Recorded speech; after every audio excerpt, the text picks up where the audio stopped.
Mabuhay mga malaya at mag-share ako sa inyo ng ilang tip ngayon sa isang uri ng pagpapausok. Pero gusto ko lang din ng ibahagi ang super gandang sunset dito sa island, sa may Dalacotan Island, sa may El Nido, Palawan.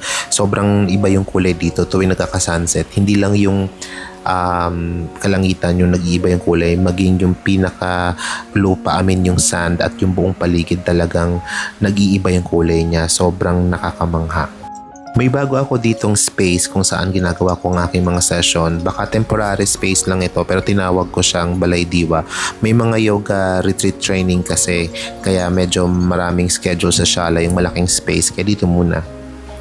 Tapos since bago ito, naghanap ako ng mga iba't ibang halaman, mga halamang gamot sa paligid at kinolekta ko para sa gagawin kong mga session sa mga darating na araw katulad ng meditation session, meditative cleansing, meditative blessing. So yung mga ganyan, more on wellness na mga session.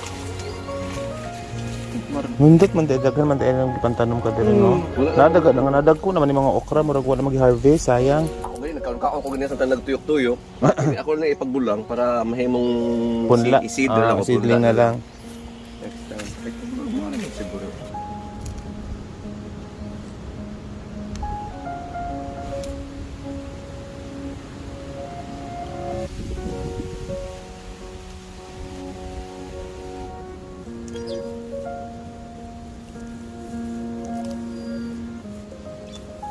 So, ito yung loob, napakalawak niya para sa akin. Good, hindi naman siya sobrang laki, pero maliit lang siya actually, pero malawak siya para magawa ko yung mga personal sessions ko at yung mga kung ano mga activities. So dito hinahanda ko lahat ng mga gamit, yung mga halaman para sa mga darating na araw, kuha-kuha na lang. Doon kasi sa isang bigger space, hindi ako pwedeng mag-setup ng ganito. So talagang manual akong nagsisetup every single time na may session dahil may susunod pa na magsisession na ibang coach o ibang teachers din dito sa island na mga wellness related rin. May mga iba't ibang ceremonies din kasi 'di ba? So hindi ako pwedeng maglagay ng gamit ko na nakabalandra lang. So ito, personal kong cleanse din yung paligid ng Balay Diwa. Ito yung space na kung saan ko nga ginagawa ngayon yung mga sessions ko. Dahil come and go yung mga tao, iba-ibang emotion kapag may mga reading session, meditation session, cleansing session. So may mga ganong projection sila ng mga energy na mga negative na syempre kailangan ko rin i-protect yung self ko sa mga negative vibration at yung paligid para laging smooth at positive yung flow.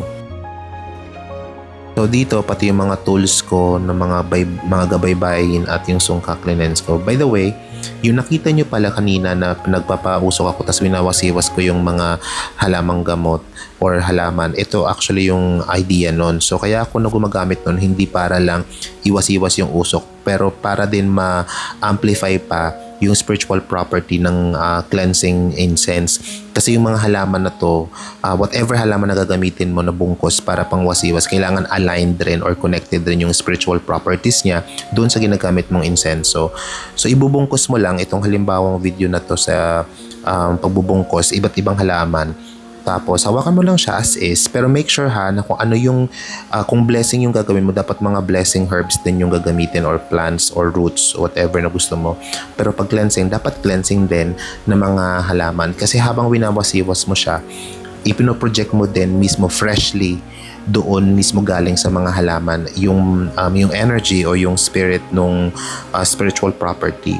So, ako gumagamit ako ng bunot sa pagpapausok or uling. Pero yung bunot kasi mabilis lang. So, ganyan lang. Wasiwas mo lang siya. So, habang winawasiwas mo siya, ikot-ikot ka. Pero this one, demo video ko lang to para mas maintindihan nyo kung bakit may mga hawak ako na mga ganun. Para siyang extension ng spiritual property ng insenso kasi gumagamit ka rin ng halaman na parang pang-project ng positive energy. Tapos sabit mo lang siya pagkatapos somewhere sa paligid or kung gusto mo siyang gamiting insenso na loose then in the future, pwede rin siya kasi hindi naman siya totally na burn. Pag wala masyadong ganap, ang ginagawa ko, nag-create ako ng mga accessories tapos binibigay ko sa mga wellness teachers at saka sa iba pang mga staff dito. Are you finished? Oh, I have something for you. yes! You choose. Wow, but I'm gonna cry! gonna choose one.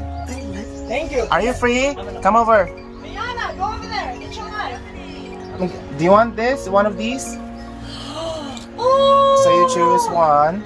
Oh my God! Did you just make these? Yes. Like right now? Right now? What? Oh my God! Look at these. Alrighty. Are you on a live right now? No, I'm not. I'm just live streaming. recording. It's like, hello, fam. Oh, there. He's live streaming. Hello. Green leafy vegetable. The chlorophyll is chlorophyllin'. Yeah.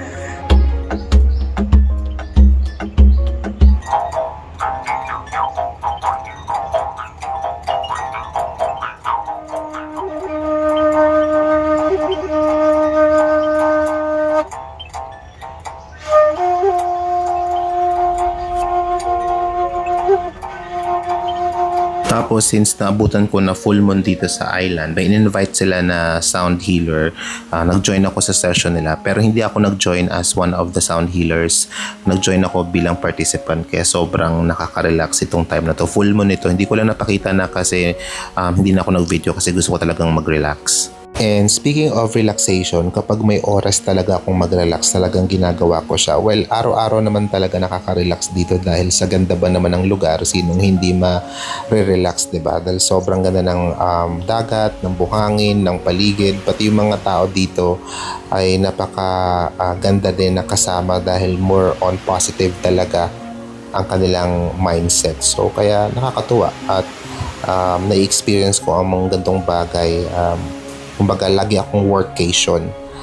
Ito nga pala yung banga na nahukay ng isa sa mga manggagawa. Tapos, hindi ko alam kung ano to dahil hindi naman siya burial jar or secondary burial jar kasi wala naman kami nakitang mga bungo or buto sa paligid. Pero mukha siyang indigenous.